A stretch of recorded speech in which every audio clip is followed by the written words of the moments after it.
अम मंडळी, स्वागत आहे अक्षरवारीच्या एका नवीन एपिसोड नाही, एका नवीन डीप डाईव्हमध्ये. हो, कारण आज आपण जे बघणार आहोत ना, ते म्हणजे रोजच्या या पुण्याच्या ट्रॅफिकमध्ये किंवा त्या धावपळीत आपण जे अडकतो ना. अगदीच यार, म्हणजे तो आजूबाजूचा गोंधळ आणि सततची ती चिडचिड. हो, तोच गोंधळ.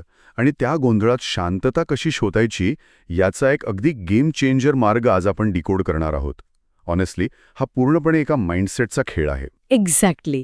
आणि म्हणूनच आज आपण एका अशा पुस्तकाबद्दल बोलणार आहोत ज्याचं नुसतं नाव ऐकलं तरी एक वेगळीच वाईब आणि एनर्जी जाणवते.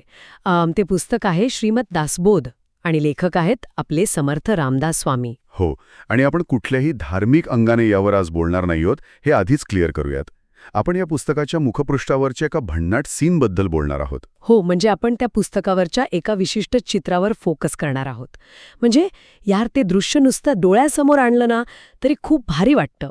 पाठीमागे एक प्रचंड मोठा पांढरा शुभ्र धबधबा कोसळतोय आणि आजूबाजूला एकदम हिरवागार निसर्ग आहे आणि त्यावर कोवळी सोनेरी उन्हे पडली आहेत आणि त्या शेवाळलेल्या खडकावर समर्थ रामदास स्वामी अत्यंत शांत बसलेले आहेत. म्हणजे हे दृश्य बघितलं ना की मला आपला एक अजब कनेक्ट लागतो. म्हणजे सातारची ती शांतता आणि आत्ताची ही पुण्याची गडबड. हो ना यार, सातारची ती निवांत सकाळ आठवते हे बघून. तसंच काहीच.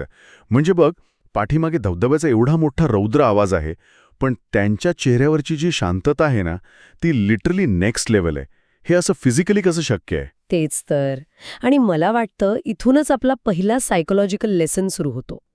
तो धबधबा म्हणजे आजच्या जगातल्या माहितीचा पूर आहे असं नाही वाटत तुला? अगदी बरोबर. आणि यातला सगळ्यात पहिला पॉइंट जो मला जाणवला तो म्हणजे त्या पुस्तकावरची अक्षरं. श्रीमद दासबोध असं जे लिहिलंय ते. हो, ते सोनेरी आणि 3D अक्षरांमध्ये एकदम ठळक लिहिलंय. म्हणजे मला सुरुवातीला प्रश्न पडला होता की एवढ्या साध्या निसर्गरम्य सीनमध्ये अशी फ्लॅशी अक्षरं का वापरली असतील. का बरं? मला पण वाटलं होतं की जरा जास्तच उठून दिसते ते. तर ते वैचारिक स्पष्टतेचं म्हणजे क्लॅरिटीचं प्रतीक आहे. जेव्हा आजूबाजूला धबधब्यासारखा एवढा गोंधळ असतो ना, तेव्हा आपले विचार या सोनेरी अक्षरांसारखे लख्ख आणि ठळक हवेत. OMG, हे सो रिलेटेबल यार. आयुष्यात अशी क्लॅरिटी असणं हा बेसिकली एक गेम चेंजर आहे. हो ना. जर कोर प्रिन्सिपल्स ठळक नसतील तर आपण त्या गोंधळात सहज वाहून जाऊ शकतो. नाहीतर आपण प्रत्येक छोट्या गोष्टीसाठी कन्फ्यूज होत बसतो. आणि त्या खडकावर ठेवलेला तो हस्तलिखित ग्रंथ बघितलास? हो, तो जुना कागद आणि शाई, त्याचा काय संदर्भ? आजकाल आपण सगळं फोनमध्ये सेव्ह करतो किंवा टायपिंग करतो, पण स्वतःच्या हाताने लिहून ठेवण्यात ना एक वेगळीच ताकद असते. यार, ॲक्च्युली हे बघून सिरियसली माझा माइंडसेट बदलला. कसं काय? म्हणजे आपण लॅपटॉपवर टायपिंग करतो तेव्हा फक्त माहिती एका ठिकाणाहून दुसरीकडे हलवतो, पण जुन्या काळातल्या लोकांचा जो हाताने लिहिण्याचा फोकस होता ना, तो कमाल होता. हो, कारण ते लिहिताना त्यांच्या मेंदूमध्ये ते जास्त खोलवर रुजत असेल. त्याला सायकोलॉजीमध्ये काहीतरी म्हणतात ना? Deliberate encoding. जेव्हा आपण हाताने लिहितो तेव्हा डिस्ट्रॅक्शन्स नसताना तो एक जिवंत अनुभव असतो. अगदी 100%. म्हणूनच ते ज्ञान आजपर्यंत टिकलंय. बरोबर. अरे थांबा, अजून सबस्क्राईब नाही केलंय ना अक्षरवारीला? आत्ताच करा. दर आठवड्याला नवीन भाग येतो आपला. नोटिफिकेशन्स ऑन ठेवा. सिरियसली मंडळी, एकदम फ्री आहे. करा सबस्क्राईब लगेच. बरं, आता आपण परत त्या सीनकडे येऊयात. पण यार, मला एक वेगळाच पॉइंट वाटतोय या सीनमधून. कोणता? नाही यार, ऑथरचा पॉइंट वेगळा होता मला वाटतं. हा सीन आपल्याला सांगतोय की सगळं सोडून कुठेतरी जंगलात किंवा गावात जाऊन शांत बसावं. अरे काहीतरीच. नीट बघितलं नाहीस तू ते चित्र? काय सांगतेस? काय चुकलं माझं? अरे तू फक्त पाठीमागचा धबधबा आणि तो निसर्ग बघितलास. स्वामींच्या स्वतःच्या देहबोलीकडे बघ ना. त्यांचा एक हात उंचावलेला आहे आशीर्वाद किंवा उपदेश देण्याच्या मुद्रेत. हो, ते आहे. आणि सगळ्यात महत्वाचं म्हणजे त्यांचे डोळे उघडे आहेत. ओ शिट, हा डिटेल मी खरंच मिस केला होता. तेच तर. जर त्यांना जगापासून पळून जायचं असतं तर ते डोळे मिटून ध्यानात बसले असते ना. ओके, सांग तुझं वर्जन.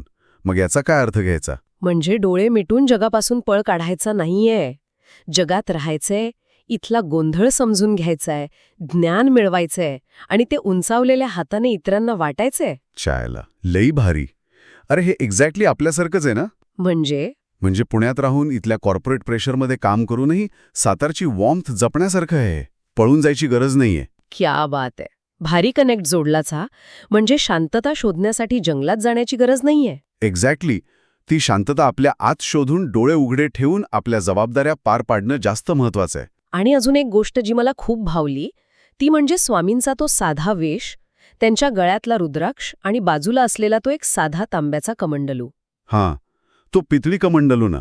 हो, तोच. म्हणजे हा आजच्या काळातला एकदम परफेक्ट मिनिमलिझम आहे.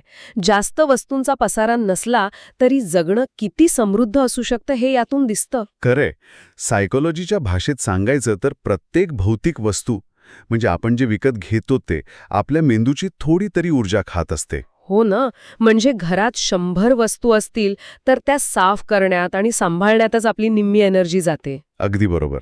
तो कमंडलू म्हणजे बेसिकली अनावश्यक गोष्टी कट डाऊन करण्याचं प्रतीक आहे. डोक्यातले बॅकग्राऊंड ॲप्स बंद केल्यासारखं. ओ माय गॉड, लिटरली खूप भारी लॉजिक आहे. आणि तो रुद्राक्ष? तो रुद्राक्ष एक ग्राउंडिंग मेकॅनिझम आहे. जेव्हा बाहेरच्या गोंधळाचा आवाज वाढतो तेव्हा स्वतःजवळ एक नैसर्गिक वस्तू असणं मेंदूला शांत करतं. म्हणजे ते एक फिजिकल रिमाइंडर आहे स्वतःला शांत ठेवण्याचं. हो, आपण पाहिलं की तो दबदबा माहितीचा ओव्हरलोड आहे, सोनेरी अक्षरं वैचारिक स्पष्टता आहेत आणि तो कमंडलो आपल्याला कॉग्नेटिव्ह मिनिमलिझम शिकवतो. यार, आजच्या या चर्चेतून खूप नवीन गोष्टी उलगडल्या. तर मंडळी, हे पुस्तक नक्की वाचा, तुमचा पर्स्पेक्टिव्ह बदलेल, गॅरंटीड.